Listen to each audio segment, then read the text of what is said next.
धन्यवाद जी। ऑनरेबल आपको बोलने का मौका दूंगा बजट के बाद, माननीय वित्त मंत्री जी। Honorable Speaker, I present the budget for the year 2021-2022.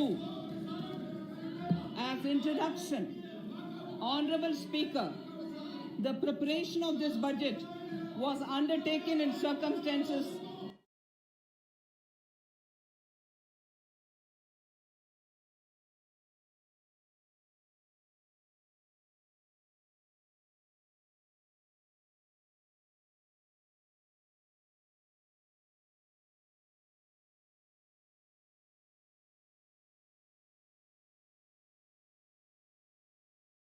full economy, already in throes of a slowdown, would be pushed into an unprecedented contraction.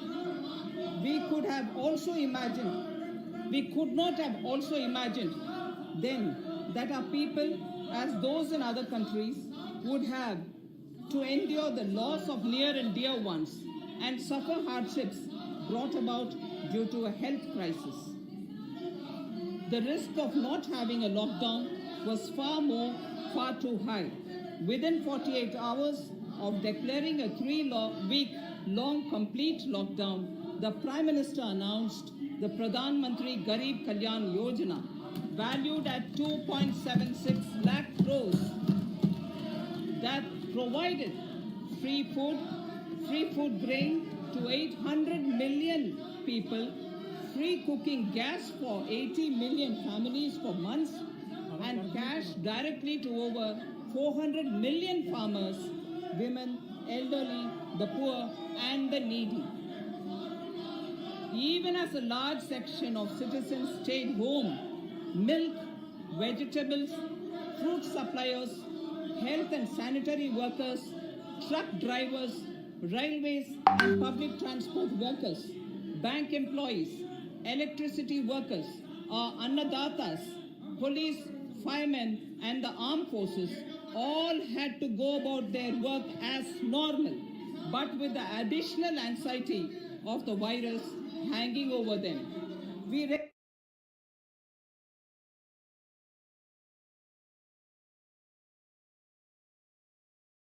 recognize this, and I think I speak on behalf of everybody in this august house when I express my heartfelt gratitude to these men and women for how they were able to carry out their work and duty to provide for the nation's basics over those crucial months. Speaker, sir, for public good, honorable members of parliament and members of legislative assemblies too offered their salaries. In May 2020, the government announced the Atmanirbhar Bharat package. To sustain the recovery further into the year, we also rolled out 2 more Atmanirbhar packages, 2 and 3. Total financial impact of all the Atmanirbhar Bharat packages, including measures taken by the RBI, was estimated to be about 27.1 lakh crores, which amounts to more than 13% of our GDP. As a government, we kept a watch on the situation and were proactive in our responses. The government, led by the Prime Minister, stretched its resources to deliver for most vulnerable sections of our society, the poorest of the poor, the Dalits, the tribals, the elderly, the migrant workers, and our children. The Pradhan Mantri Garib Kalyan Yojana, the 3 Atmanirbhar packages, and announcements made later were like 5 mini budgets in themselves. The Atmanirbhar packages accelerated our pace of structural reforms, redefinition of MSMEs, commercialization of the mining sector, agriculture and labor reforms, privatization of public sector undertakings, one nation, one ration card, production-linked incentive schemes are some of the notable reforms carried out during this period. Faceless income tax assessment, DBT, and financial inclusion are the others. Today, India has 2 vaccines available and has begun medically safeguarding not only her own citizens against COVID-19, but also those of 100 or more countries. It is added comfort to know that 2 or more vaccines are also expected soon. Honorable Prime Minister launched the vaccination drive by crediting and thanking our scientists. We are ever grateful for the strength and rigor of their efforts.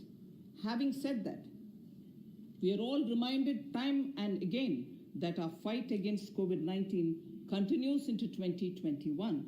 Now, just as it happened after the 2 world wars, there are signs that the political, economic, and strategic relations in the post-COVID world are changing. This moment in history is the dawn of a new era, one in which India is well poised to truly be the land of promise and hope. I borrow the words of Rabindranath Tagore. Faith is the bird that feels the light and sings when the dawn is still dark. Faith is the bird that feels the light and sings when the dawn is still dark. In this spirit, I can't help but recall the joy that we as cricket-loving nation felt after the Team India's recent spectacular success in Australia.